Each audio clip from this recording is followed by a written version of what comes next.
नमस्ते, स्वागत है आपका self study with Kiran Yadav 82 के यूट्यूब चैनल पर। आज हम सिलेबस देख रहे हैं प्रशिक्षित स्नातक शिक्षक यानी कि टीजीटी हिंदी का। ठीक है, चलिए देखते हैं टीजीटी हिंदी का सिलेबस टीयर 2 के लिए क्या पढ़ना है। इससे पहले आपका टीयर 1 का पेपर होगा जो कि क्वालिफाइंग नेचर का है, उसको आप क्लियर करेंगे, उस पेपर को पास करते हैं, उसके बाद आप जाएंगे दूसरे लेवल पे टीयर 2 का पेपर देंगे जो कि मेन पेपर है। ठीक है, टीयर 2 का इसके आधार पर और आपके इंटरव्यू के आधार पर टीयर 2 के पेपर के बाद आपका इंटरव्यू भी होगा, तो दोनों के आधार पर जो हमारा टीयर 2 का पेपर है और इंटरव्यू रहेगा, उन दोनों के परफॉर्मेंस के आधार पर आपकी मेरिट लिस्ट बनेगी। ठीक है, तो उसी टीयर 2 का हम सिलेबस देख रहे हैं टीजीटी हिंदी का। टीजीटी हिंदी के लिए क्या पढ़ना है आपको टीयर 2 के लिए, तो चलिए देखते हैं टीजीटी हिंदी का क्या सिलेबस है। स्नातक स्तर पर पढ़े पाठ्यक्रम के अवधारणाओं अनुप्रयोगों की गहन समझ का आकलन किया जाएगा। ठीक है भाई, कह रहे हैं कि ग्रेजुएशन लेवल पर जो आपने सिलेबस पढ़ा है उसकी अवधारणाओं अनुप्रयोगों की गहन समझ का आपकी आकलन किया जाएगा। गद्य खंड में आपने क्या पढ़ना, हिंदी साहित्य का इतिहास। ठीक है, हिंदी साहित्य का इतिहास पढ़ना, हिंदी साहित्य का उद्भव और विकास, गद्य साहित्य की जो विधाएं हैं यहाँ पे बताई गई हैं, कहानी, उपन्यास, नाटक, एकांकी, निबंध, रेखाचित्र, संस्मरण, जीवनी, आत्मकथा, यात्रा वृतांत, रिपोर्टाज, कथेतर, गद्य। तो इनका उद्भव और विकास ये सब अच्छे से आपने पढ़ना है। ठीक है, गद्य खंड का हिंदी साहित्य के इतिहास के साथ साथ आपने ये जो गद्य विधाएं हैं इनका उद्भव और विकास ये पढ़ना है। ठीक है, आगे है काव्य खंड।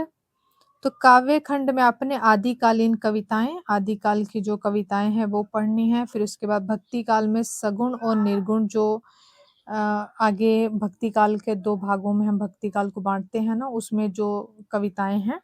ठीक है, सूफी काव्य यहाँ पे लिखा है, सूफी काव्य सिर्फ।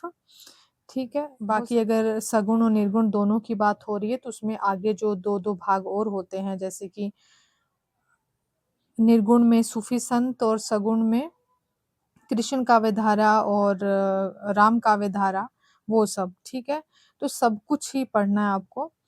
यहाँ पे इन्होंने डिटेल में तो नहीं बताया, थोड़ा थोड़ा सा ही बताया है, तो ये हम खुद ही समझ सकते हैं कि हमें अच्छे से पढ़ना पड़ेगा।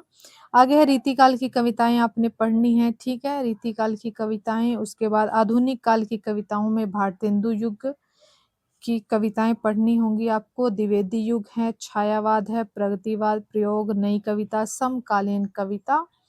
ठीक है, इनको पढ़ना है। उसके बाद है हिंदी भाषा का विकास और व्यवहारिक व्याकरण, ये पढ़ना है। हिंदी की उपभाषाएं और बोलियां, वर्ण विचार में उच्चारण और वर्तनी, शब्द विचार और शब्द रचना में विलोम शब्द, पर्यायवाची शब्द, अनेकार्थक, श्रुति संभिन्नार्थक शब्द इत्यादि, इन सबको अच्छे से पढ़ना है। संधि और समास को पढ़ना है।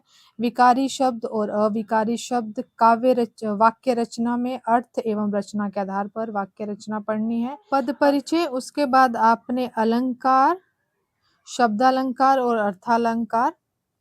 ठीक है, इसमें इन्होंने बताया है कि अनुप्रास, यमक, श्लेष, उपमा, रूपक, उत्प्रेक्षा, मानवीकरण, अतिशयोक्ति और अलंकार, सिर्फ इतने ही अलंकार पढ़ने हैं। ठीक है, ये अच्छा किया कि इन्होंने ये बता दिया। ठीक है, कितने अलंकार पढ़ने हैं, और शब्द और अर्थालंकार पढ़ने हैं, ये जो बताए हैं यही।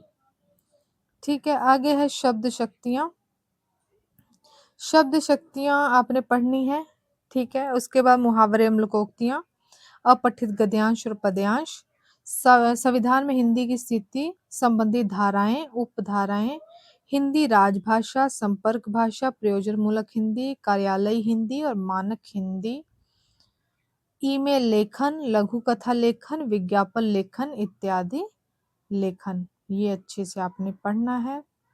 बस ये इतना ही है हिंदी का, ये ज़्यादा डिटेल में नहीं बताया है लेकिन आपको अच्छे से डिटेल में पढ़ना है। ठीक है, तो ये था सिलेबस टीजीटी हिंदी का टीयर 2 का। ठीक है, मेन पेपर का, तो इसको आपने पढ़ना है।